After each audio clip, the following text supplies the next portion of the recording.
Video like जरूर कर लीजिए और ऐसे वीडियो लगातार फ्री में पाने के लिए चैनल को तुरंत सब्सक्राइब कर लीजिए और बेल आइकन को जरूर टैप कर लीजिए ताकि आगे भी सारे वीडियो आपको मिलते रहे। यूट्यूब में फॉलो करते हैं तो प्लीज ये वाला फ्री टेलीग्राम चैनल जरूर ज्वाइन कर लीजिएगा। सारे नोटिफिकेशन सारे अपडेट यहीं पे आते हैं, ध्यान रखिए। टीम के पेड कोर्सेज से जुड़ने के लिए दिए गए नंबर्स पे आप संपर्क कर सकते हैं। प्ले स्टोर से स्टडी फॉर सिविल सर्विसेज का एप्लीकेशन जरूर इंस्टॉल कीजिएगा। इस वीडियो में हम लोग यूपी पीसीएस 2024 के लिए प्रैक्टिस सेट को कवर करेंगे, जिसमें कि मैथ्स, रीजनिंग, हिंदी और इंग्लिश के प्रश्न होंगे। आप वीडियो को अंत तक देखिएगा। चलिए स्टार्ट करते हैं अपनी क्लास। पहले एक पैसेज दिया गया है ना, पैसेज में क्या दिया गया? Instruction for the question number 1 to 5, 1 से 5 के लिए आपको इंस्ट्रक्शन दिया गया। Read the following passage carefully, इस पैसेज को पढ़ना है and answer the following questions that follows, और उन क्वेश्चन का आंसर देना है जो इससे जुड़े हुए हैं। देखिए, we in India have our own special problems. India में मतलब हम सबके अपने अलग अलग स्पेशल प्रॉब्लम है। No one can deny that some of them are of a serious nature and must be attacked with vigor and determination।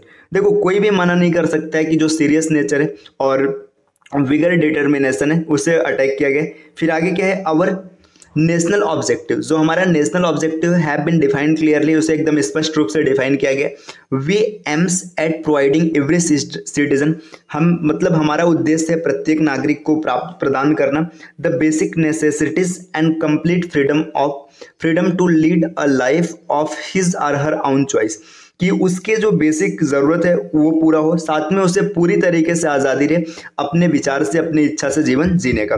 We aim to create a democratic society strong and free in which every citizen, हम मतलब एक ऐसा M रखते हैं जिसमें एक ऐसी society बनानी है जो कि मजबूत हो और प्रत्येक व्यक्ति की अपनी अपनी फ्रीडम हो। देखिए, irrespective of this religious belief, मतलब उसमें रिलीजियस बिलीफ हो, will occupy an equal and honored place, मतलब प्रत्येक को समान और सम्मानित स्थान मिले, and we given full of equal opportunities, और सबको equal opportunities मिले for growth and service, मतलब उनके वृद्धि के लिए और साथ में उनके सेवा के लिए।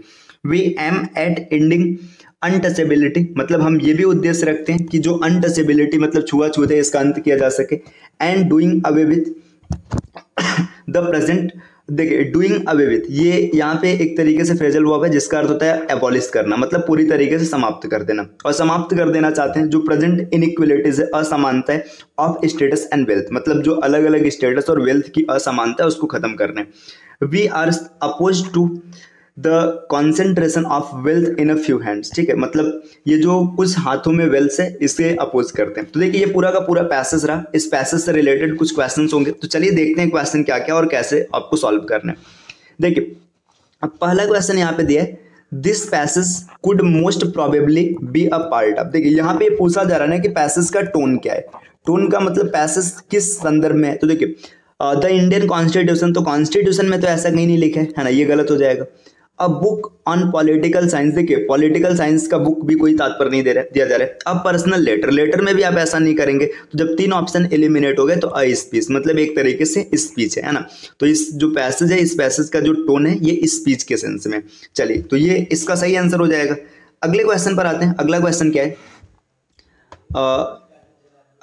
रुके, ये अगला क्वेश्चन ये है, according to the author our national objective, जो ऑथर है उसके हिसाब से हमारा नेशनल ऑब्जेक्टिव क्या है। तो देखिए, आपने देखा था, देखिए वो फ्रीडम देना चाहते थे। देखिए, create unequal opportunity for all, मतलब सबके लिए अनइक्वल अपॉर्चुनिटी हो, तो ऐसा नहीं है, है ना।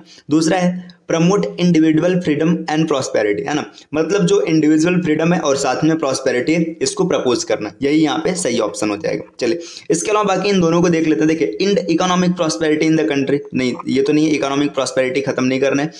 अब आगे favour the concentration of wealth in a few hands, ये भी नहीं है ना, तो इसका सही ऑप्शन हो जाएगा बी। ऐसे जब ऑप्शन मिल जाए तो आगे चेक करने की जरूरत नहीं है, लेकिन एनालिसिस करने के लिए मैं आपको दिखा रहा हूँ कि देखिए इसमें ये गलत क्यों हुआ है। चलिए, नेक्स्ट क्वेश्चन पर आते हैं। अगला क्वेश्चन क्या है? अगला क्वेश्चन यहाँ पे दिया है, pick out the wrong statement, है ना। रॉन्ग स्टेटमेंट क्या है इसको आपको पिक करना है, इसके बारे में बताना। देखिए, the problems of Indian are like anyone's health। मतलब जो इंडियन है ना, सबकी प्रॉब्लम एक जैसी है। देखिए आपने पीछे देखा था कि सबकी यूनिक प्रॉब्लम है ना, सबकी अपनी अपनी यूनिक प्रॉब्लम है, तो यहाँ पे एक समान कैसे हो सकते हैं, तो यही गलत हो जाएगा है ना, यही गलत हो जाएगा। अब एक ऑप्शन मिल गया है तो आगे देखने की जरूरत नहीं, लेकिन चलिए मैं आपको देखे there is no uncertainty about our national objective, है ना। नेशनल ऑब्जेक्टिव के प्रति कोई अनसर्टेनिटी नहीं, अनिश्चितता नहीं, मतलब यहाँ पे निश्चितता है। क्या निश्चितता है भाई, सबको देखिए नेशनल ऑब्जेक्टिव क्या था, सबको समान जीवन के लिए, मतलब जीवन में समान स्टेटस प्रदान करना है, इकोनॉमिक स्टेटस सबका सेम रहे, सबको प्रॉस्पेरिटी मिले, है ना। आगे सम ऑफ और problems can be handle only strong people, ठीक है। हमारे कुछ समस्याएं मतलब जो स्ट्रांग पीपल है, मतलब मेंटली ये स्ट्रांग है, वो हैंडल कर सकते हैं।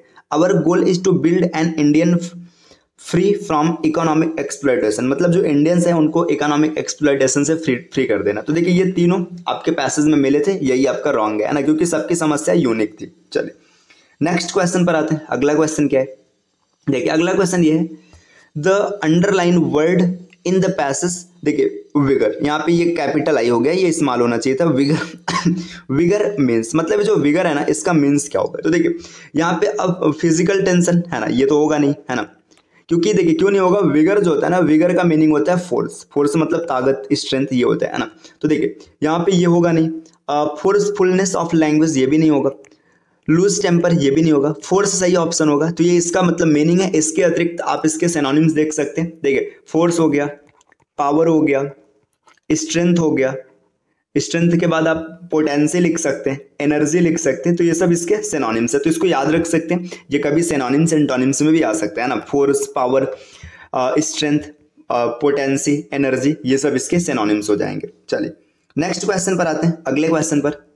देखिए अगला क्वेश्चन है, what is the synonyms of the phrasal verb doing away with, है ना। डूइंग अवे विथ, ये इस जो फ्रेजल वर्ब है इसका अर्थ क्या हो जाएगा। तो देखिए मैंने आपको पहले ही बता रखा है कि इसका जो सिनोनिम होता है, जब मैं पैसेज पढ़ रहा था तो वहाँ पे मैंने बताया था एबॉलिश करना। एबॉलिश का मतलब होता है समाप्त करना, मतलब किसी चीज का उन्मूलन करना, उसको एकदम जड़ से हटा देना। तो पहला ऑप्शन हो जाएगा, डूइंग विथ नहीं होगा, है ना, जब एक मिल गया तो आगे के कोई नहीं होंगे, है ना। एबॉलिश करना मतलब पूरी तरीके से समाप्त कर देना, ये हो जाएगा। चलिए आते हैं अपने अगले क्वेश्चन पे। अगला क्वेश्चन क्या है, अगला क्वेश्चन यहाँ पे देखिए क्या दिया गया। अगला क्वेश्चन यहाँ पे दिया गया, चेंज द वॉइस। अच्छा ये 5 पैसेज खत्म हो गया ना, पैसेज खत्म हो गए। छठवां क्वेश्चन है, change the voice and select the correct passive voice from the given options, है ना।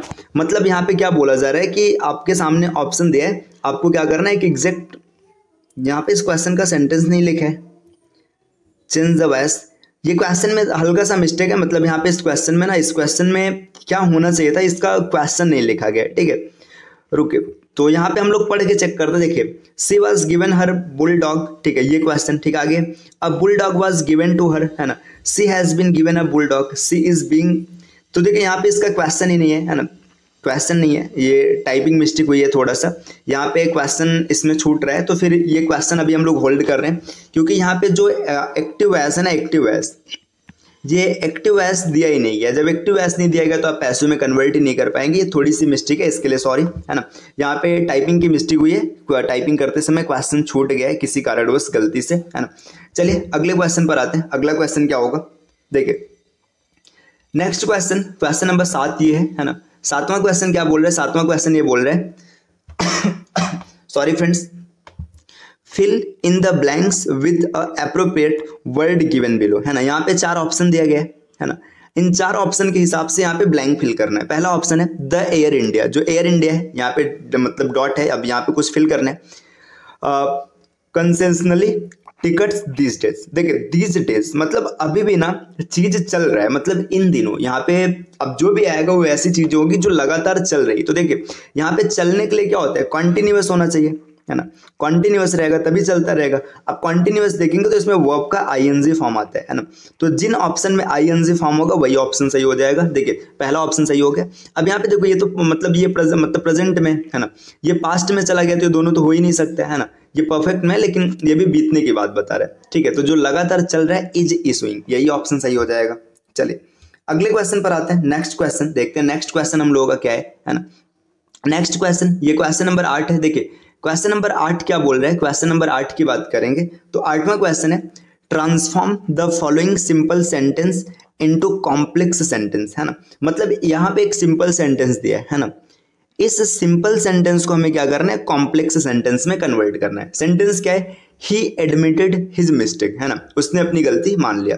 अब देखिए यहाँ पे इसको जब कॉम्प्लेक्स में चेंज करना है तो कैसे यहाँ पे चेंज करेंगे, देखिए ही admitted that he was mistaken, है ना, यहाँ पे कोई सेंस नहीं दिख रहा है ना। एडमिटेड मतलब उसने अपनी गलती मान ली, यहाँ पे मिस्टेकन तो यहाँ पे कोई सेंस नहीं है, ये पहला गलत हो जाएगा। दूसरे की बात करेंगे, he admitted to making a mistake, है ना, मेकिंग कोई सेंस नहीं निकल रहा है क्योंकि आईएनजी आएगा नहीं, है ना। उसने मान लिया है कि उसने मिस्टेक कर दिया तो फिर काम चल नहीं रहा है, मतलब काम हो चुका है। आगे देखिए, ही admitted that he was making, देखिए यहाँ पर भी आईएनजी फॉर्म है, आईएनजी फॉर्म मतलब कंटिन्यू चलता रहेगा, ठीक है, ये भी नहीं होगा, है ना। तो 3 ऑप्शन एलिमिनेट हो गए, तो चौथा ऑप्शन अपने आप सही हो जाएगा, है ना। देख लेते हैं, देखिए ही एडमिटेड, उसने मान लिया, दैट मतलब कि he had made a mistake, उसने एक गलती किया था। देखो ही एडमिटेड हिज मिस्टेक, उसने अपनी गलती मान लिया, और यहाँ पर भी यही सेंस आ रहा है, मैं कलर चेंज कर लेता हूँ थोड़ा सा। देखिए यहाँ पर भी यही सेंस आ रहा है कि उसने अपनी गलती क्या किया, उसने अपनी गलती मान लिया, है ना। देखिए ये से तो कॉम्प्लेक्स सेंटेंस को दैट से यहाँ पे जोड़ा गया, ये ऑप्शन नंबर डी इसका सही हो जाएगा। देखो ये जो आईएनजी फॉर्म वाले थे ना, तो ये तो आप डायरेक्ट देख के कैंसिल कर सकते थे क्योंकि ये मतलब मान बना रहा है ना, मेकिंग, ये भी, ये दोनों पहले ऑप्शन खत्म हो गए थे, बाद में बचा था ए और डी, आप उसमें से देख लेते तो आपको डी आराम से मिल जाता। चलिए अगले क्वेश्चन पर आते हैं। अगला क्वेश्चन क्या है, अगला क्वेश्चन हम लोगों के सामने क्वेश्चन नंबर 9 है ना। 9 नंबर का क्वेश्चन क्या है, select the correct indirect speech of the given sentence. यहाँ पे एक सेंटेंस दिया है ना, इस सेंटेंस का आपको इनडायरेक्ट चूज करना है। देखिए I said to Ram let us go out for a walk, है ना, मैंने राम को कहा कि चलिए बाहर वॉक के लिए चलते। देखिए यहाँ पे दोनों जाएंगे, देखिए लेट अस है ना, लेट अस है, इसका मतलब क्या है, देखिए यहाँ पे ये थर्ड पर्सन है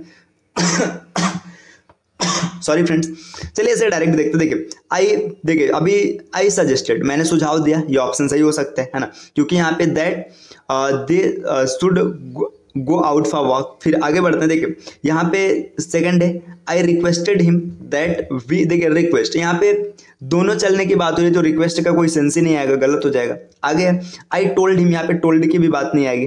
नेक्स्ट है देखिए आई सजेस्टेड हिम, मैंने उसे सुझाव दिया, दैट मतलब कि we should go out for walk. देखिए यहाँ पे दे है तो मैंने इसको होल्ड इसीलिए किया था ताकि आपको दिखाया ना। देखिए यहाँ पे दे है तो ये जो अस है ना, अस किस में बदलेगा, वी में बदलेगा, और जैसे ही अस वी में बदलेगा तो पहला ऑप्शन गलत हो जाएगा, तो ऑप्शन नंबर डी सही हो जाएगा। देखिए इसको मैं जानबूझ के थोड़ा सा ऐसे कर रहा हूँ एनालाइज तरीके से, ताकि आपको एनालिसिस करके दिखाया जाए कि क्वेश्चन किस हिसाब से करना है। देखिए आपने जैसे ही देखा आई सेड टू हिम, यहाँ पे लेटेस्ट की बात हो रहा है, मतलब यहाँ पे सजेस्ट किया जाएगा, तो 2 ऑप्शन तो वैसे ही कैंसिल हो गए, है ना। अब यहाँ पे देखिए यहाँ पे अस है तो अस का दे मतलब बन नहीं सकता, तो बनेगा क्या, वी, तो ऑप्शन नंबर डी सही हो जाएगा। चलिए अगले क्वेश्चन पर आते हैं। अगला क्वेश्चन अगला यहाँ पर कुछ ऐसा है, देखिए क्या क्वेश्चन दिया गया, क्वेश्चन ये दिया है which of the following is correctly punctuated, है ना, मतलब इसमें कौन सा ऐसा सेंटेंस है जिसमें पंक्चुएशन का सही से यूज किया गया। देखो what a beautiful painting did you paint it, है ना, मतलब क्या सुंदर पेंटिंग है, तुमने इसे पेंट किया। अब यहाँ पे देखते हैं इसमें क्या होगा। देखो जब भी व्हाट अ ब्यूटीफुल पेंटिंग, मतलब पेंटिंग देख के ना उसको आश्चर्य तो हो रहा है, तो पहले तो यहाँ पे एक्सप्लेनेशन मार्क आएगा, है ना, एक्सप्लेनेशन आएगा, सॉरी मैं एक्सप्लेनेशन बोल रहा हूँ, कहाँ मेरा दिमाग है, ठीक है, एक्सक्लामेटरी आएगा, ठीक है, एक्सप्लेनेशन कैसे बोल गया यार, सॉरी देखिए यहाँ पे क्या आएगा, यहाँ पे आएगा एक्सक्लामेटरी आएगा। तो देखिए एक्सक्लामेटरी आएगा तो एक्सक्लामेटरी की बात करेंगे, तो यहाँ पे ऑप्शन नंबर देखिए व्हाट अ ब्यूटीफुल पेंटिंग, है ना, ये तो होगा नहीं, है ना, पहला नहीं होगा, है ना। दूसरे की बात करते हैं, व्हाट अ ब्यूटीफुल पेंटिंग, यहाँ पे डैश का भी कोई रोल नहीं है ना। आगे what a beautiful painting did you, ठीक है, यहाँ पर भी देखिए यहाँ पे ये आपका कॉलन दिया है, इसका भी कोई रोल नहीं, तो यहाँ पे मतलब 3 ऑप्शन हो गए। देखो व्हाट अ ब्यूटीफुल पेंटिंग, अच्छा यहाँ पे लगना था एक्सक्लामेटरी मार्क, ठीक है, ये सही लगा नहीं है, तो यहाँ पे ये हो जाएगा। देखिए मैं लिख देता हूँ, इसका सही स्वरूप मैं लिख देता हूँ। देखिए सही स्वरूप क्या हो जाएगा, व्हाट अ ब्यूटीफुल पेंटिंग, यहाँ पे एक्सक्लामेटरी मार्क रहेगा, मतलब आश्चर्यजनक, ये सरप्राइज हो रहा है ना। फिर आगे पूछा जा रहा है डिड यू पेंट इट, ये इसका सही स्वरूप होगा, है ना, ये इसका सही होगा, तो ये इसका सही स्वरूप है। चलिए अगले क्वेश्चन पर आते हैं। अगला क्वेश्चन क्या है, अगला क्वेश्चन हम लोगों के सामने क्वेश्चन नंबर 11 है। क्वेश्चन 11 क्या बोल रहा है, choose the correct word which is opposite in meaning of the given word, है ना, जो ये वर्ड दिया गया है इसके संदर्भ में मतलब इसका अपोजिट क्या होगा ये आपको चूज करना है। देखिए यहाँ पे आपके सामने एक वर्ड दिया रिसीट, है ना, रिसीट दिया है। अब रिसीट का आपको क्या करना है, रिसीट का आपको अपोजिट निकालना है ना। तो रिसीट के अपोजिट की बात करेंगे तो देखिए यहाँ पे अगर इसकी मीनिंग आपको पता है तब तो अच्छी बात है, अगर नहीं पता है तो यहाँ पे इनसे देखो अपोजिट पूछा है ना, मतलब 3 एक जैसे होंगे, बाकी एक क्या होगा अलग होगा। देखिए फॉरवर्ड मतलब आगे बढ़ना, ठीक है। रस मतलब भागना मतलब आगे बढ़ना, अप्रोच मतलब पहुंचने की कोशिश करना मतलब आगे बढ़ना, है ना। तो 3 चीजें यहाँ पे एक जैसी हो गई, है ना। तो रिसीड मतलब देखो यहाँ पे ये सब जब एक जैसा हो गया तो बचा एक ही ऑप्शन है एडवांस इसका सही आंसर हो जाएगा, है ना। तो एडवांस इसका सही आंसर हो जाएगा। चलिए नेक्स्ट क्वेश्चन पर आते हैं। नेक्स्ट क्वेश्चन की बात करेंगे। अगला क्वेश्चन क्या है, find out the miss spelled word. यहाँ पे एक वर्ड ऐसा है ना जो गलत है, तो उसको आपको चूज करना है कि कौन सा वर्ड गलत है। देखिए यहाँ पे सीज SIEZD, सीज एकदम एग्जैक्ट है। सीज का मीनिंग होता है जब्त करना, है ना। अगर इसके सिनोनिम्स की बात करेंगे जैसे कैच हो गया, होल्ड हो गया, कैप्चर हो गया, है ना, मतलब यहाँ पे जब्त करने की बात हो रही है, ये जब्त हो गया। देखिए डिसीव, DECIEVE, है ना। देखिए डिसीव जो वर्ड लिखा गया है ना, डिसीव जो डिसीव है, तो डिसीव की मीनिंग ये नहीं होती है ना, डिसीव की मीनिंग होती है DECEIVE, है ना। डिसीव का मतलब होता है धोखा देना, है ना। तो ये इसका सही हो जाएगा, तो यहाँ पे यही मिस स्पेल्ड है। इसके अलावा विलीव, VELIEVE, विलीव सही है ना, विलीव सही है। अगर विलीव की बात करेंगे मतलब भरोसा होना, देखो ये एक वर्ब होता है, अगर इसको ऐसा लिखा जाए VELIEF, बिलीव, है ना। बिलीव इसका मतलब होता है भरोसा, ये एक नाउन होता है, इसको भी याद रखेगा, है ना। आगे रेन का मतलब होता है साम्राज्य, है ना, मतलब एम्पायर, टेरिटरी या फिर शासन करना भी आप बोल सकते हैं। चलिए ये हो गया। दिया राम श्याम का मित्र है, ठीक, राम है श्याम का मित्र है। मनीष की ओर इशारा करते हुए सामने श्याम ने राम से पूछा, मतलब मनीष की ओर इशारा करते हुए श्याम ने राम से पूछा, क्या पूछा, वह कौन है, मतलब किसी की ओर इशारा करते हुए पूछा वह कौन है। राम ने कहा उसका बेटा मेरे बेटे का चाचा है। मनीष का राम से क्या संबंध है। देखिए इस क्वेश्चन का ये इंग्लिश वर्जन है, आप इसको पढ़ लीजिएगा। मैं इस क्वेश्चन को सॉल्व कर रहा हूँ। देखिए राम और श्याम मित्र है ना। मनीष की ओर इशारा करते हुए श्याम ने राम से पूछा, देखिए मनीष है ना, मनीष के लिए मैं यम लिख रहा हूँ, है ना, मनीष है। मनीष की ओर इशारा करते हुए श्याम ने राम से पूछा वह कौन है। तो देखिए इस कंडीशन में क्या होता है, राम रिप्लाई देता है कि उसका बेटा, मतलब ये जो मनीष है ना, मनीष का जो बेटा होगा, मनीष का बेटा जो है मेरे बेटे का चाचा है, मतलब राम का बेटा है ना, राम का बेटा है ना, राम के बेटे का ये चाचा है, मतलब चाचा है तो इसका मतलब कि ये दोनों आपस में भाई होंगे, ठीक, ये दोनों आपस में भाई हो जाएंगे। देखिए जब ये आदमी मतलब जो मनीष है ये राम के भाई का पिता है, इसका मतलब राम का भी क्या हो जाएगा, पिता हो जाएगा। तो Manish is related to Ram as Manish Ram से कैसे कैसे संबंधित है, तो इसका फादर है, ठीक है। तो इसको आप याद रखिएगा, इसका पिता हो जाएगा। ये इस क्वेश्चन का आंसर रहा। जब भी ब्लड रिलेशन के क्वेश्चंस मिले आप उनके सेंटेंस को तोड़ तोड़ के पढ़िएगा तो आप आसानी से सॉल्व कर पाएंगे। चलिए नेक्स्ट क्वेश्चन, अगला क्वेश्चन यहाँ पे है। देखिए यदि 31 मार्च 2008 को सोमवार है तो 31 मार्च 2011 को कौन सा दिन होगा। देखो ये क्वेश्चन करने का कई तरीके हैं, आप बेसिक मेथड के साथ जा सकते हैं, सॉल्व ट्रिक के साथ जा सकते हैं, जैसे आपको सुविधा लगे आप वैसे जा सकते हैं। देखिए मैं इसको यहाँ पे सॉल्व कर रहा हूँ। देखिए मान लीजिए 31 मार्च 2008 है ना, ये दिया हुआ है। इसके बाद देखिए यहाँ पे मंडे, अभी बाद में देखेंगे इसके बारे में। आपसे पूछ रहा है कि 31 मार्च 2011 को कौन सा दिन होगा। देखिए इसको सॉल्व करने का पहला तरीका तो आप ये अपना सकते हैं कि आपने देखिए पीछे कैलेंडर के टॉपिक में सीखा होगा, नहीं सीखे हैं तो आगे आपको पढ़ाएंगे कि किसी भी ईयर का फर्स्ट और लास्ट, है ना, ये दिन हमेशा समान रहता है। इसका मतलब अगर 2008 का मतलब देखिए 31 मार्च को मंडे है तो जब ये मतलब खत्म हो जाएगा तो इसका जो अंतिम दिन रहेगा 30 मार्च, वहां पर भी क्या होगा, मंडे होगा, है ना। मतलब इस दिन जब देखिए ये 2008 से जब 2009 पे एंट्री करेगा तो सोमवार से एक दिन आगे बढ़ जाएगा, ये मंगलवार हो जाएगा। 9 से जब 10 पर एंट्री करेगा तो एक दिन और आगे बढ़ जाएगा, बुधवार हो जाएगा। और 10 से जब 11 पे एंट्री करेगा तो एक दिन और आगे बढ़ के बृहस्पतिवार हो जाएगा। तो इसका आंसर थर्सडे हो जाएगा। एक तरीका तो ये रहा ये क्वेश्चन करने का। चलिए इसके दूसरे तरीके को बताते हैं। देखिए दूसरा तरीका इसका क्या होगा, समझिए। आपने पढ़ा होगा जब कभी भी डबल डेटेड क्वेश्चन होता है डबल डेटेड क्वेश्चन होता है वहां पे डेट और मंथ या फिर कोई भी दो डेटा सेम रहता है तो उसको सॉल्व करने का तरीका क्या है। देखिए 31 मार्च 2008, ठीक, यहाँ पे फिर आगे क्या पूछा जा रहा है, 31 मार्च 2011। देखिए यहाँ पे क्या होगा, ये दोनों जो सेम है ना ये आपस में कैंसिल हो जाएंगे, है ना। इसके बाद बचेगा 2008 से 2011 पे जाना है। देखिए 8 से जाना है तो 8 से आप 9 पर आएंगे, फिर 9 से कहाँ आएंगे, 10 पर आएंगे, है ना। देखिए 2008 जो है ना, 8 में ऑड डेज की संख्या कितनी होगी, एक ऑड डेज होगा, है ना। क्योंकि देखो ऑड डेज जैसे लीप ईयर में 2 होता है, लेकिन यहाँ पे फरवरी के बाद का डेटा रखा गया, मतलब फरवरी जैसे जो 29 फरवरी ये बीत चुका है, तो 2008 में एक ऑड डेज है, 9 में भी एक ऑड डेज होगा और 10 में भी एक ऑड डेज होगा, 3 ऑड डेज रहेंगे। अब 11 को हम क्यों नहीं लिखेंगे, क्योंकि जहाँ पे जाना होता है उसको काउंट नहीं करते। देखिए मंडे था, मंडे में 3 आप जोड़ेंगे तो मंडे में 3 जोड़ेंगे तो आपका क्या आ जाएगा, ये मतलब आपका थर्सडे आ जाएगा।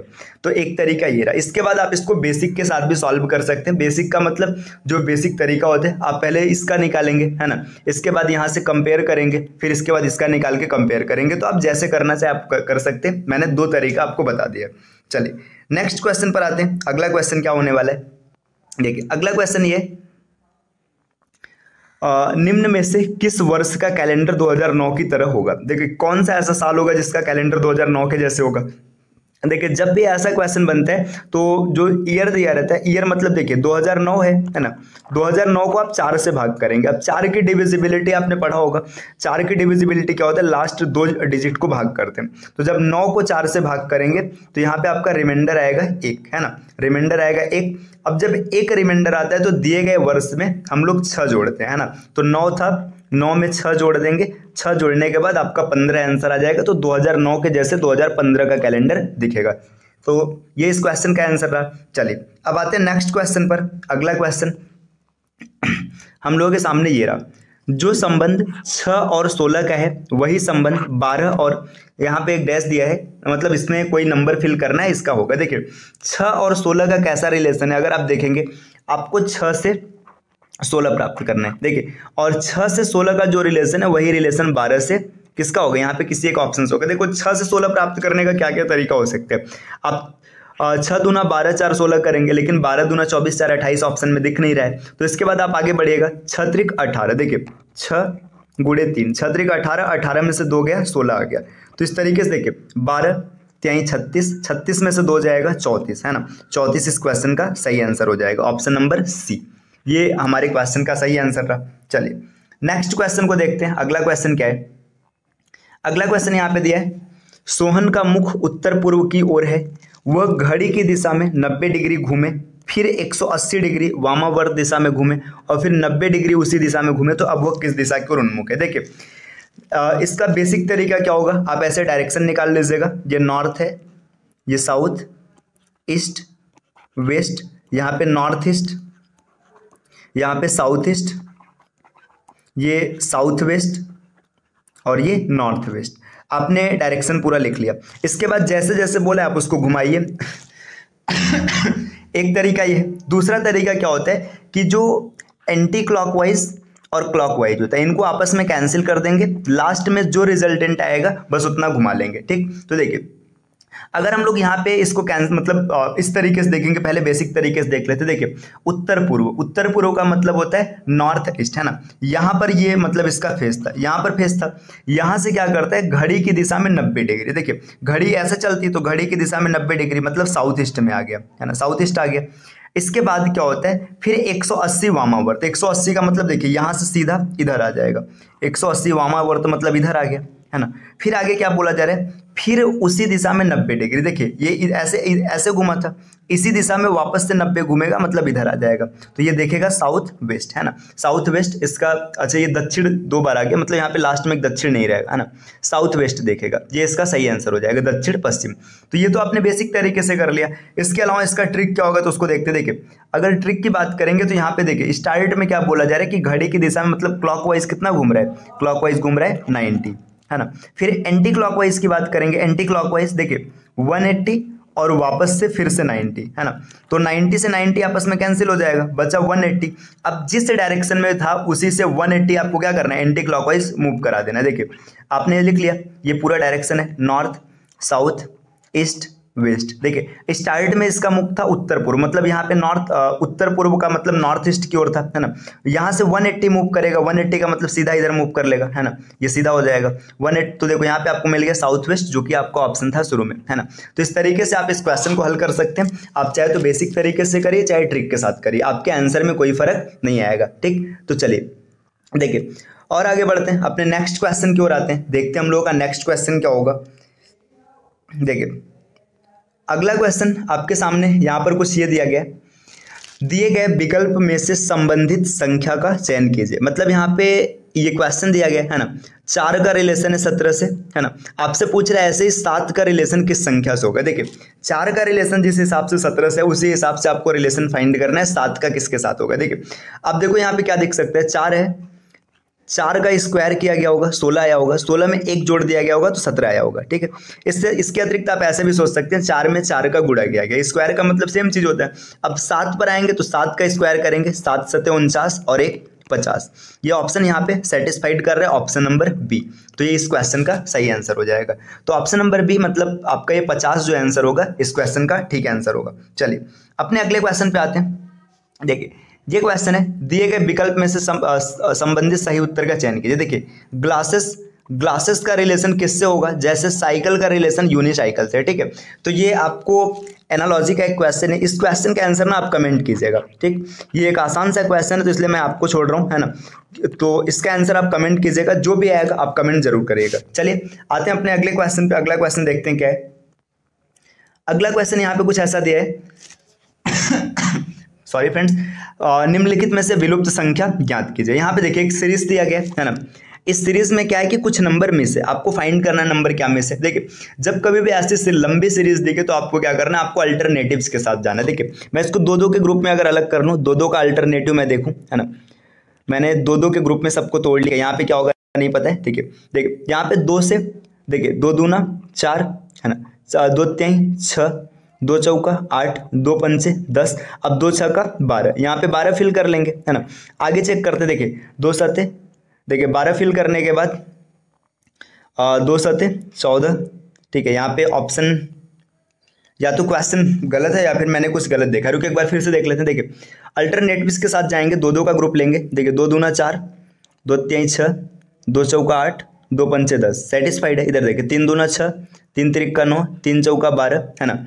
अब 3 पचे 15, है ना, 3 पचे 15 यहाँ पर आएगा, फिर 3 छक्का 18 और 3 सते 21, ये हो जाएगा। और यहाँ पे देखिए 2 दूना 4, 2 3 6, 2 चौका 8, 2 पंचे 10, 2 छक्का 12।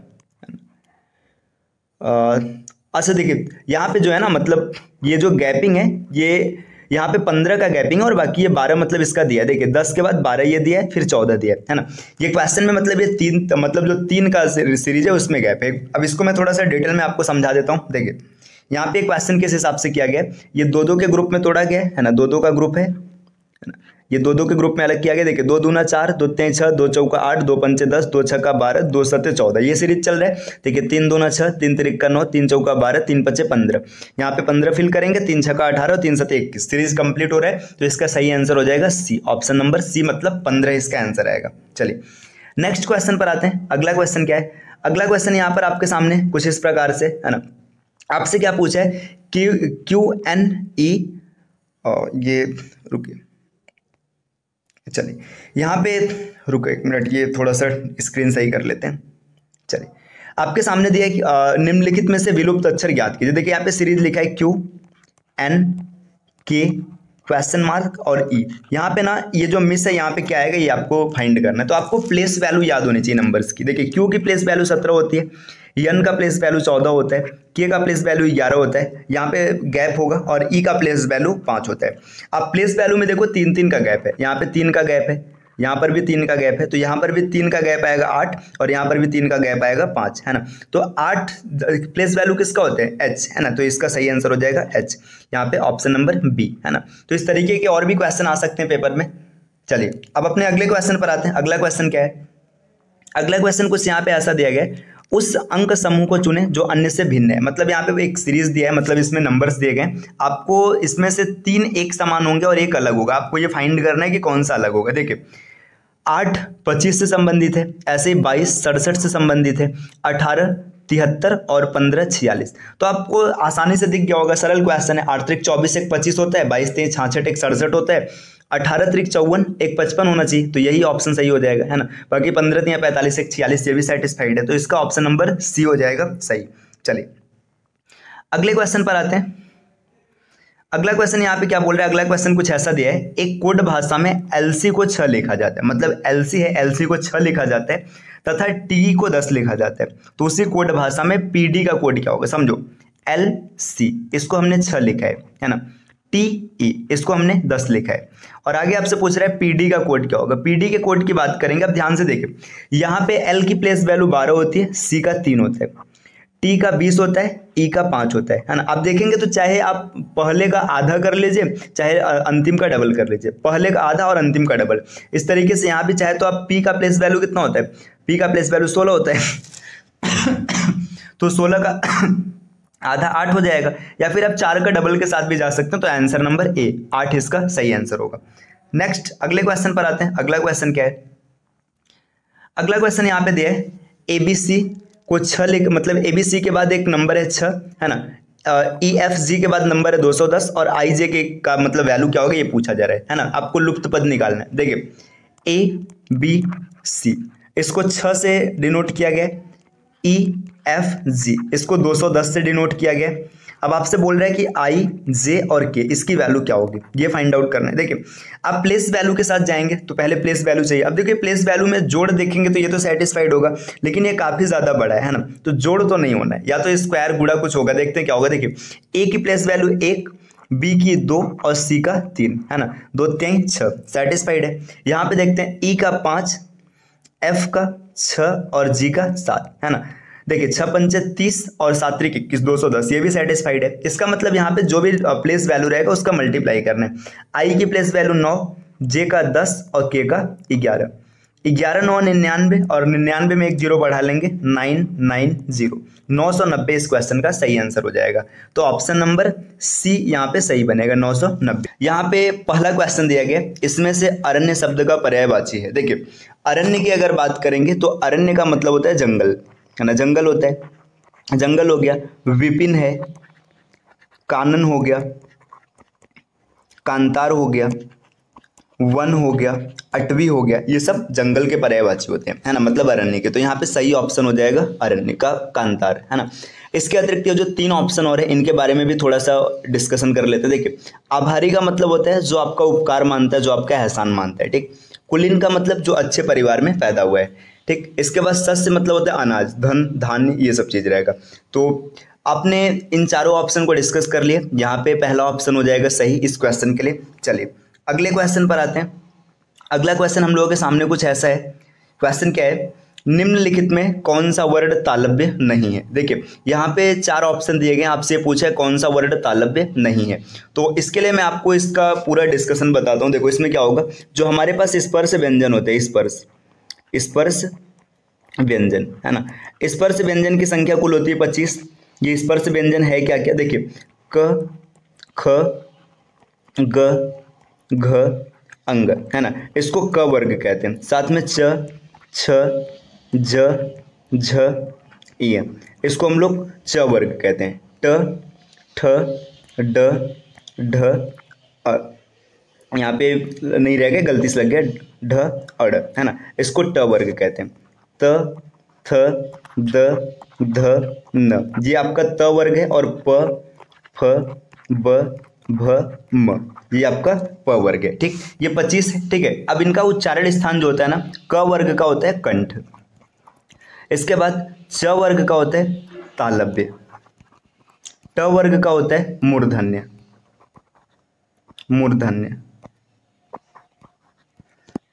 और जो आपका त वर्ग है इसका उच्चारण स्थान है दंत सॉरी, और जो प वर्ग है इसका है ओष्ठ, ठीक।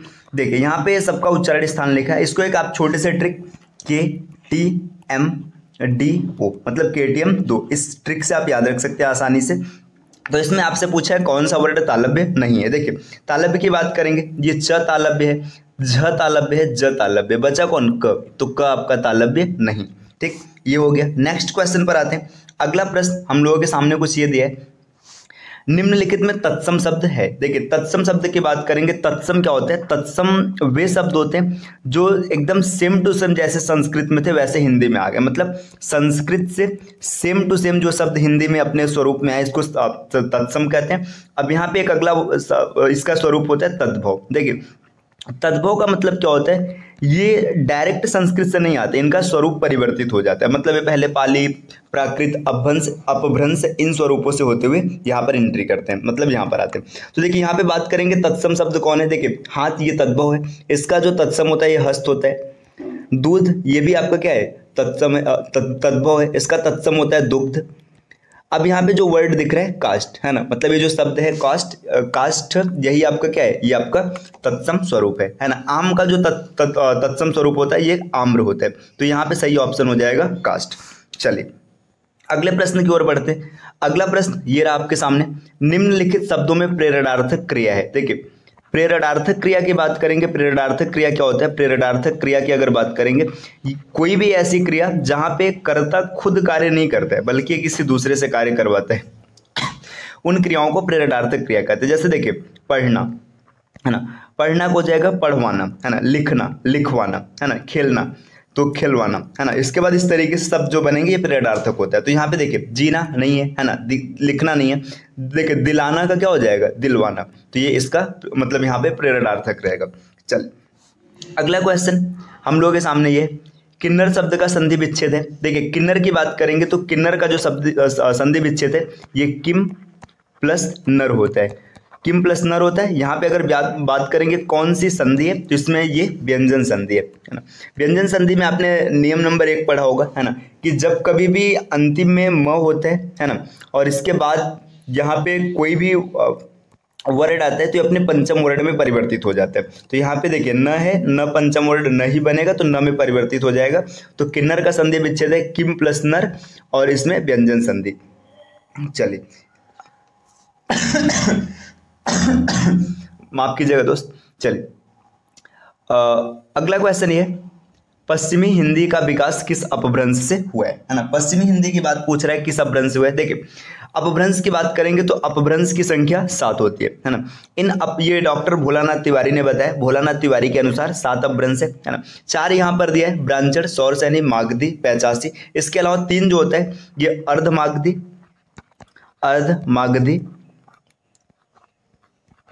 खस और महाराष्ट्री, है ना। ये 7 अपभ्रंश होते हैं, है ना।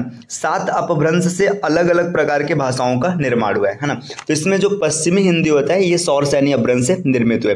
पश्चिमी हिंदी, राजस्थानी हिंदी, गुजराती, ये सब सौरसैनी अपभ्रंश से विकसित हुई भाषा है ना। तो इसका सही आंसर हो जाएगा सौरसैनी अपभ्रंश। चलिए अगले क्वेश्चन पर आते हैं। अगला क्वेश्चन क्या है? अगला क्वेश्चन यहाँ पे कुछ ये है, निम्नलिखित में शुद्ध शब्द है, कौन सा शब्द सही है? तो यहाँ पे देखिए लब्ध प्रतिष्ठ, लब्ध प्रतिष्ठित, लब्ध त्रिष्ठ और लब्ध प्रतिष्ठित। देखिए यहाँ पे सही ऑप्शन हो जाएगा लब्ध प्रतिष्ठ, है ना। लब्ध प्रतिष्ठ का मतलब ये होता है जिसने प्रतिष्ठा पाई हो या जिसने प्रतिष्ठा प्राप्त किया, ये सही आंसर होगा। बाकी ये सब शब्द गलत है ना, ये सब शब्द सही नहीं है। चलिए अगला प्रश्न हम लोगों के सामने ये है कुछ इस प्रकार कि क्या क्वेश्चन है, निम्नलिखित में शुद्ध वाक्य का चयन कीजिए, कौन सा वाक्य शुद्ध है। देखिए यहाँ पे बात करते हैं कौन सा वाक्य शुद्ध है। देखिए जो लोग बाहर जाना चाहते हैं वह जा सकते हैं। देखिए यहाँ पे लोग है, ठीक है, लोग क्या है? बहुवचन है ना। बहुवचन है, इसका मतलब यहाँ पर भी क्या आना चाहिए? बहुवचन आना चाहिए, मतलब जो लोग बाहर जाना चाहते हैं वे जा सकते हैं। तो ये सही स्वरूप इसका ये होता, मतलब ये गलत है। ठीक, कृपया 1 गिलास पानी दीजिए, ये एकदम सही दिख रहा है। ठीक है, अभी इसके अतिरिक्त और भी चेक कर लेते हैं। सरयू नदी का पाट बहुत लंबा है, यहाँ पे पाट, ठीक है, तो पाट नहीं होगा, है ना। आगे वह 7वीं कक्षा में पढ़ता है, देखो 7वां नहीं 7वीं बोलना है ना, वह 7वीं कक्षा में पढ़ता है, ये भी गलत है, मतलब 3 गलत हो गए, तो ये ऑप्शन आपका सही हो जाएगा। चलिए अब नेक्स्ट क्वेश्चन पर आते हैं। अगला क्वेश्चन क्या होगा? अगला क्वेश्चन यहाँ पे जिसका उत्तर देकर खंडन किया गया हो वाक्यांश के लिए एक शब्द। देखिए उत्तर दे के खंडन किया गया, मतलब एक आंसर था, एक उत्तर था, आपने उस उत्तर पर एक उत्तर और रख दिया, उत्तर पर उत्तर मतलब प्रत्युत्तर। तो इसका सही आंसर हो जाएगा प्रत्युत्तर। विवृत्ति नहीं होगा, प्रत्युक्त नहीं होगा, प्रत्युच्चार नहीं होगा, इसका सही आंसर है प्रत्युत्तर। ये हो गया। चलिए अगला प्रश्न देखते हैं। अगला प्रश्न ये है आदर्शिका का तत्सम, आदर्शिका खुद ही तत्सम है, तो यहाँ पे तत्सम नहीं, यहाँ पे तद्भव आएगा, है ना। आदर्शिका का तद्भव शब्द है ना। आदर्शिका का तद्भव स्वरूप क्या होगा इसकी बात करेंगे तो देखिए, आदर्शिका का जो तद्भव स्वरूप होता है ये आरसी होते हैं। आरसी का मतलब होता है दर्पण, दर्पण या फिर एक ऐसी अंगूठी जिसमें हीरे या नग के स्थान पे छोटा दर्पण लगा होता है, ठीक है। यहाँ पे मतलब एक दर्पण युक्त अंगूठी हो या फिर दर्पण बोल लीजिए, यही होता है आदर्शिका का तद्भव स्वरूप, है ना। तो यहाँ पे आरसी हो जाएगा, आरसी इसका सही आंसर होगा। चलिए अगले प्रश्न पर आते हैं। अगला प्रश्न हम लोगों के सामने ये है, अनेकार्थी शब्द पतंग का इसमें से एक अर्थ नहीं है। पतंग का कौन सा अर्थ नहीं, देखिए पतंग पक्षी पतंग का अर्थ होता है, नाव भी पतंग का अर्थ होता है। अब इसके बाद चंग की बात करें, देखिए बादल, बादल नहीं होता है, बादल इसका सही आंसर हो जाएगा। यहाँ पे चंग, चंग की बात कर लेते हैं, चंग क्या होता है, तो चंग का मतलब होता है कुशल होना, किसी भी चीज में कुशल होना, दक्ष होना, ये चंग का अर्थ होता है ना। तो इस क्वेश्चन का सही आंसर होगा बादल, बाकी ये तीन इसके सही आंसर नहीं है ना, ये तीनों गलत है। यहाँ पे इसका बादल हो जाएगा, मतलब बादल इसका अर्थ नहीं है। चलिए अगले क्वेश्चन पर आते हैं। ये स्लाइड का अंतिम क्वेश्चन है। यहाँ पर एक मुहावरा दिया गया, मुहावरा कुछ है, छाती पर सांप लौटना, है ना। इस मुहावरे का सही अर्थ आपको बता रहे हैं, तो देखिए इसका सही अर्थ क्या होगा ये आपको कमेंट करना है, ठीक, आपको कमेंट करना है ना। इसके अतिरिक्त अगर आप चैनल पर पहली बार विजिट किए तो चैनल को सब्सक्राइब कर लीजिएगा। अगला क्वेश्चन यहाँ पे दिया है, 11 प्रेक्षणों को आरोही क्रम में व्यवस्थित किया जाता है। यदि 10 एवं 9 क्रमशः सम और विषम स्थानों पर आने वाले प्रेक्षणों के समांतर माध्य हैं तो सभी 11 प्रेक्षणों का माध्य होगा, मतलब यह है। देखिए ये इस क्वेश्चन का इंग्लिश वर्जन है, आप यहाँ से इंग्लिश में देख सकते हैं। चलिए इस क्वेश्चन को कैसे सॉल्व करेंगे, देखिए जो 10 है, ये 10 जो है ये इवन प्लेस पे आ रहा है ना, और 9 ये ऑड प्लेस पे आ रहा है, मतलब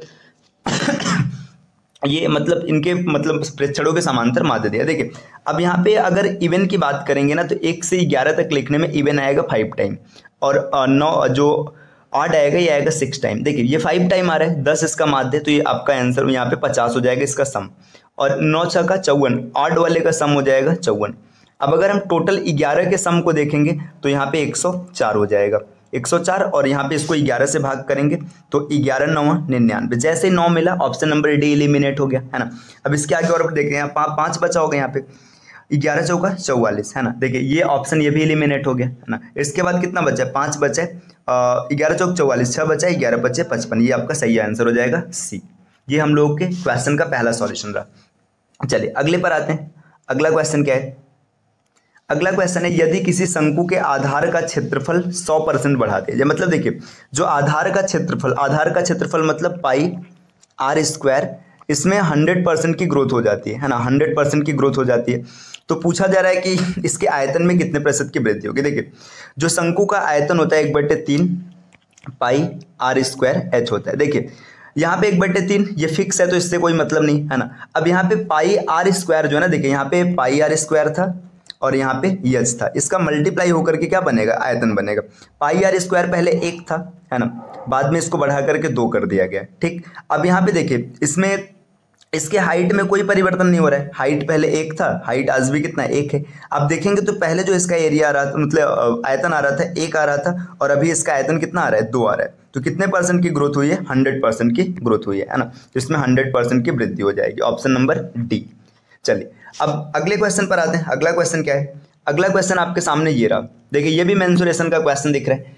2 बेलन ए तथा बी के आधारों के अर्धव्यास, अर्धव्यास का मतलब होता है त्रिज्या, 3:2 के अनुपात में है तथा इनकी ऊंचाइयां 1:1 के अनुपात में है।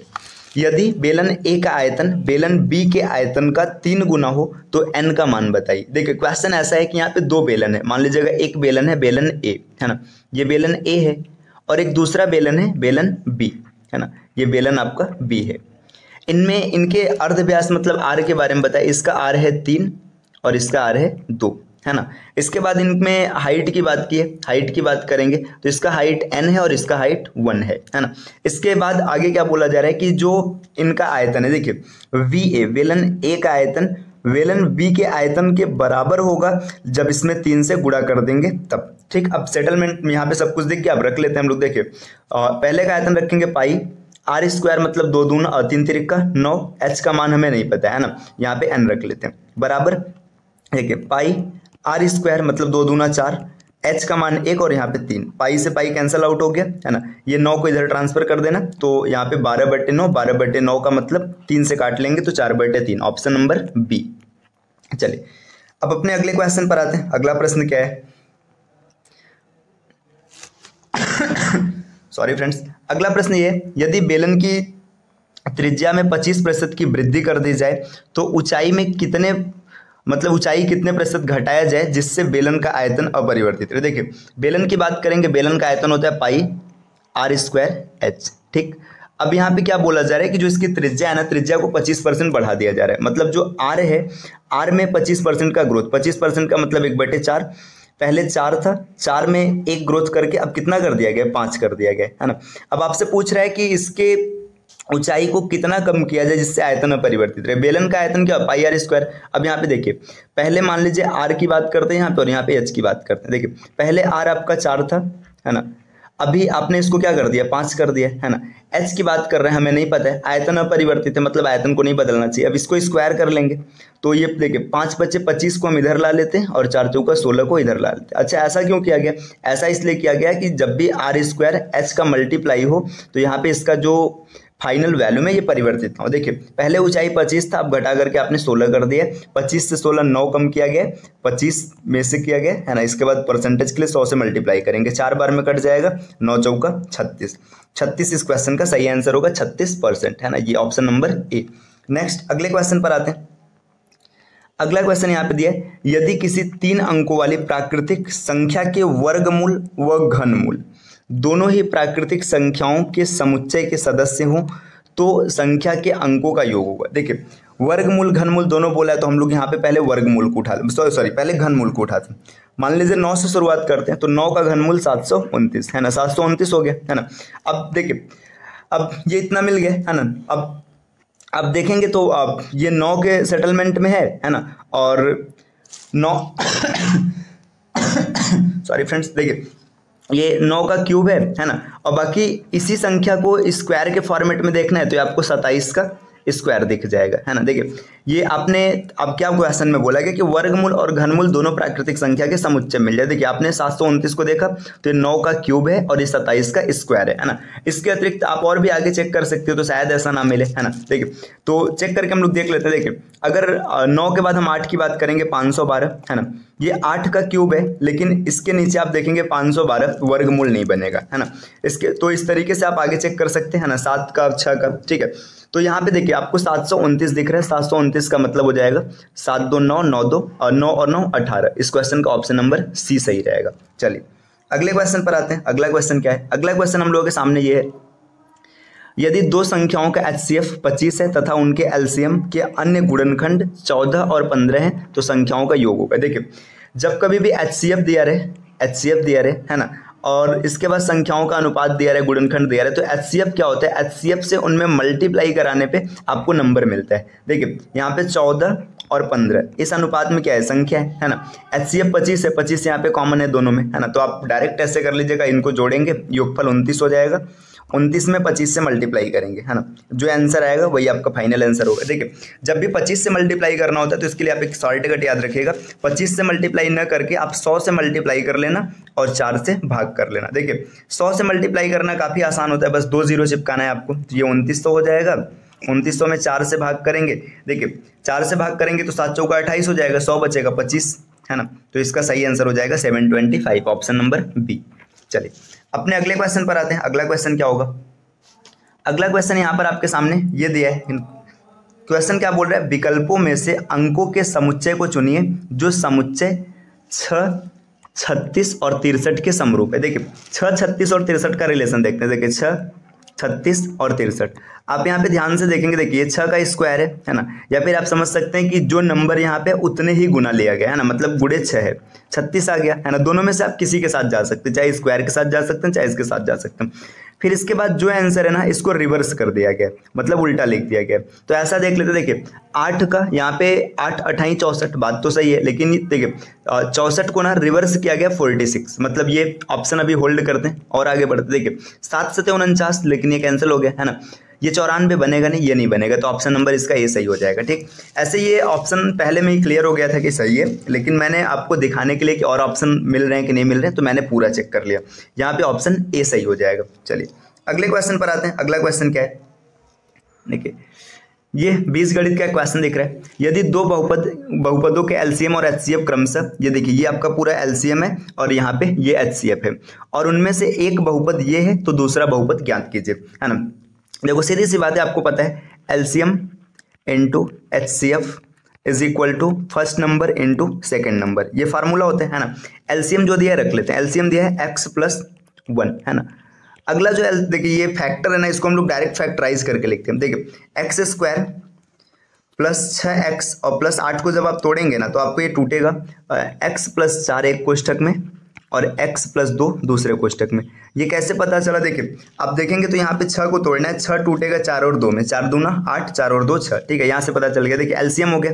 एचसीएफ कितना दे रखा है, एचसीएफ दे रखा है x+1, यहाँ पे नीचे लिख लेते हैं, थोड़ा सा जगह स्पेस की दिक्कत है, बराबर। देखिए फर्स्ट नंबर की बात की, देखो फर्स्ट नंबर ये दिया, अब इसको हम लोग तोड़ते हैं। देखिए इसको तोड़ेंगे, 5 को तोड़ना है 4 में, देखिए 4 1 का 4, 4 और 1 5, तो आप लिख लेंगे x+4 एक कोष्ठक में और x+1 दूसरे कोष्ठक में। ठीक, एक नंबर हो गया। अब दूसरा नंबर हमको नहीं पता है तो दूसरा नंबर मान लेते। देखिए x+4 से x+4 कैंसिल आउट हो गया, x+1 से x+1 कट गया। अब आंसर आपका दिख रहा है, दूसरा नंबर है x+1 एक कोष्ठक में और x+2 दूसरे कोष्ठक में। अब यहाँ पे ऐसा ऑप्शन नहीं दिया, मतलब यहाँ पे मल्टीप्लाई किया है, मल्टीप्लाई करा लीजिएगा, x² 2 और फिर 2x और प्लस में x और प्लस 2, आपका आंसर हो जाएगा x² प्लस 3x और प्लस 2, है ना। तो आपका आंसर देखिए x² plus 3x plus 2, option number कौन सा है, x² प्लस 3x प्लस 2, है ना। ये पहला ऑप्शन सही हो जाएगा, इसमें गलती से 2 ऑप्शन सेम हो गया, कोई दिक्कत नहीं है ना। तो यहाँ पे आंसर आपका ये आएगा, आपको अपने आंसर से मतलब रखना है, ठीक है। चलिए अगले क्वेश्चन पर आते हैं। अगला क्वेश्चन देखिए, अगला क्वेश्चन ये, एक फल विक्रेता को 30 कलम बेचने के बाद 10 कलम के विक्रय मूल्य का लाभ होता है, तो लाभ का प्रतिशत बताइए। देखिए सॉरी, जब कभी भी ऐसे क्वेश्चन रहे कि आपको बेचने पर लाभ होता है, या फिर हाँ, ये क्वेश्चन ना 2 तरीके से बनेगा, या तो विक्रय मूल्य के बराबर लाभ या हानि होगा, या तो क्रय मूल्य के बराबर लाभ या हानि होगा। देखिए चाहे जो भी हो, आपको पता है यहाँ पे लाभ परसेंट का फार्मूला, देखिए प्रॉफिट परसेंट का फार्मूला क्या होता है, प्रॉफिट अपॉन CP और इनटू में 100, है ना, ये फार्मूला होता है। देखिए प्रॉफिट कितने का हो रहा है, 10 का हो रहा है, तो लिखेंगे profit percent is equal to 10 का प्रॉफिट है। अब यहाँ पे देखिए 30 कलम उसने बेचा है ना, विक्रय मूल्य का सेटलमेंट दिया, मतलब क्रय मूल्य की बात करेंगे तो यहाँ पे 30 बेचा है ना, 10 का लाभ हुआ है, तो माइनस कर देंगे तो 20 हो जाएगा इसका CP, मतलब कॉस्ट प्राइस, है ना, इनटू 100, ये कट जाएगा 2 बार में, आंसर आ जाएगा 50%, है ना। इसका सॉल्ट कट मैं आपको अभी आगे के वीडियो में बता दूंगा, या शॉर्ट्स के माध्यम से मैं आपको प्रोवाइड करा दूंगा। चलिए अगले क्वेश्चन पर आते हैं। अगला क्वेश्चन क्या है, यदि 2 कुत्ते 7 मीटर व्यास वाले एक वृत्ताकार पथ पर विपरीत दिशाओं में 2.5 मीटर प्रति सेकंड और 3 मीटर प्रति सेकंड की गति से दौड़ना आरंभ करते हैं, तो आपस में अधिकतम दूरी पर होने में उन्हें कितना समय लगेगा। देखिए एक सर्कल है, ठीक है, सर्कल का व्यास दे रखा है 7 मीटर, तो त्रिज्या आप निकाल सकते हैं 7/2 होगा। 2 कुत्ते हैं ना, देखिए ये कहीं से भी दौड़ना शुरू करे, ठीक है, यहाँ से दौड़ना शुरू करे, कहीं से भी दौड़ना शुरू करे, ये अपने मैक्सिमम डिस्टेंस पर तब होंगे जब ये दोनों अपने व्यास के अलग अलग छोर पर होंगे, है ना। व्यास मतलब जो इनका ये बीच वाला लाइन है ये, है ना, मतलब एक इस छोर पे होगा D1, मैं यहाँ मान लेता हूँ dog 1 और दूसरे को मान लेता हूँ D2 dog 2, है ना। यहाँ पर होंगे तभी ये मैक्सिमम डिस्टेंस पे होंगे, अन्यथा नहीं होंगे, है ना। तो देखिए यहाँ तक आने के लिए ना, ये कुत्ते चाहे जहाँ से शुरू करें, मैक्सिमम डिस्टेंस आने के लिए इनको ये दूरी कवर करना पड़ेगा, ये, है ना। तो ये दूरी क्या है, ये आपको दिख रहा है, ये अर्ध परिधि है या अर्ध परिमाप आप समझ लीजिए, है ना। इसको कैसे निकालेंगे, आप लिखेंगे 2πr/2 मतलब πr। जो डॉग्स हैं ये डिस्टेंस कवर करेंगे πr, पाई का मतलब 22/7, है ना। आर की बात करेंगे 7/2, है ना, 7 से 7 कटेगा, यहाँ पे 11, मतलब जो डॉग्स हैं वो 11 मीटर की डिस्टेंस तय करेंगे, तो आपको डिस्टेंस मिल गया 11, है ना। अब यहाँ पे देखिए स्पीड दिया है, ये 2.5 है, ये 3 है, दोनों को देखिए अपोजिट डायरेक्शन में, तो आपको रिलेटिव स्पीड से पता होगा, जब भी अपोजिट डायरेक्शन होता है उनको सम करते हैं और सेम डायरेक्शन होता है तो माइनस करते हैं। तो अपोजिट तो यहाँ पे आपका आ जाएगा 5.5 और ये आपको सीधा सीधा दिख रहा है, 2 बार में कट जाएगा, है ना। तो आपका जो टाइम आ जाएगा ये 2 सेकंड आ जाएगा। 2 सेकंड में डॉग्स जो होंगे वो अपने मैक्सिमम डिस्टेंस पर हो जाएंगे। चलिए अगले क्वेश्चन की ओर बढ़ते हैं। अगला क्वेश्चन यहाँ पे, यदि एक्स आदमी एक काम को 40 दिनों में पूरा करते हैं और 5 अतिरिक्त आदमी लगाने से 10 दिनों की बचत होती है, तो 30 आदमी इस काम को कितने दिन में पूरा करेंगे। देखिए अच्छा क्वेश्चन है, कॉन्सेप्ट पर बेस्ड है। देखिए एक्स आदमी है, ठीक है, 40 दिन में कर रहे हैं तो टोटल वर्क हो जाएगा 40x, ठीक। इसके बाद अगले स्टेटस में क्या बोला देखिए ये काम है। अब काम हमेशा बराबर होगा। आगे क्या बोला जा रहा है कि यदि 5 अतिरिक्त आदमी लगाए थे, मतलब x आदमी थे, अब की बार ना 5 और जोड़ दिया गया, x + 5 कर दिया गया, तो 10 दिनों की बचत होती। मतलब पहले 40 दिन लग रहा था, अब कितने दिन लगेंगे, अब 30 दिन लगेंगे, ठीक। अब इसको कैलकुलेट करते हैं। देखिए 40x बराबर 30x और प्लस 150, 30x इधर प्लस इधर आएगा माइनस हो जाएगा, 10x बराबर 150, x बराबर 15। मतलब जो ये x आ गया, x की वैल्यू 15 आ गई है ना। x चाहे आप यहाँ रख लीजिए चाहे यहाँ रख लीजिए, कोई फर्क नहीं पड़ेगा। x का मान यहाँ रखेंगे, 15 चौका 60, मतलब 600 टोटल वर्क है ना। अब कितने आदमियों से कराना है ना, इसे 30 आदमी से कराना है, तो 30 आदमी से कराएंगे तो यहाँ पे पूरा का पूरा कैंसिल हो जाएगा एक दिन में, मतलब ये 20 दिन में पूरा खत्म हो जाएगा। चलिए फ्रेंड्स, अपना अगला क्वेश्चन ये है, 3 संख्याओं का अनुपात 3, 4 और 5 है एवं उनके HCF और LCM क्रमशः 40 और 2400 है। उनमें सबसे बड़ी संख्या आपको ज्ञात करना है। देखिए जब भी इस तरीके का क्वेश्चन रहेगा आपको क्या करना है, जो संख्या दिया रहेगा है ना, जैसे देखिए 3, 4 और 5 है ना, इसका आपको HCF निकालना है। HCF निकालना है। अगर आप यहाँ पे इसका HCF सॉल्व करते हैं, देखिए इनमें कुछ भी कॉमन नहीं दिख रहा है, मतलब इसका HCF कितना आएगा, HCF हो जाएगा 1 है ना। HCF की वैल्यू 1 आ रही है। अब यहाँ पे क्वेश्चन में HCF का मान कितना दिया है, HCF का मान दिया 40, मतलब 1 यूनिट जो हो जाएगा ना, 1 यूनिट का मान हो जाएगा 40। अब यहाँ पे आप तीनों संख्या निकाल सकते हैं, 40 है 120 है ना, 40 चौका 160 और 40 पंचे 200। आपसे जो पूछे आप वो कर लेंगे है ना। यहाँ पे सबसे बड़ी संख्या पूछा है तो आप 200 आंसर टिक कर लेंगे। अगर सबसे छोटी पूछता तो आप 120 लिखते है ना। कई बार क्या होता है ना, आपसे डिफरेंस पूछ लेता है, एवरेज पूछ लेता है, तो ये सब भी क्वेश्चन आप आसानी से सॉल्व कर लेंगे। अगर आप इसी प्रकार तैयारी करना चाहते हैं तो हमारी टीम के पेड कोर्सेज से जुड़ने के लिए इन नंबर्स पे आप संपर्क कर सकते हैं। इसके अतिरिक्त प्ले स्टोर से स्टडी फॉर सिविल सर्विसेज का एप्लीकेशन जरूर इंस्टॉल कीजिएगा और हमारे चैनल CSAT प्रिपरेशन को सब्सक्राइब कीजिएगा। वीडियो अगर आपको पसंद आए तो लाइक कीजिएगा और अपने फ्रेंड्स के साथ शेयर कीजिएगा। चलिए फिर मिलते हैं आपसे अगले क्लास में कुछ नए कॉन्सेप्ट के साथ। तब तक के लिए take care, bye bye and thank you.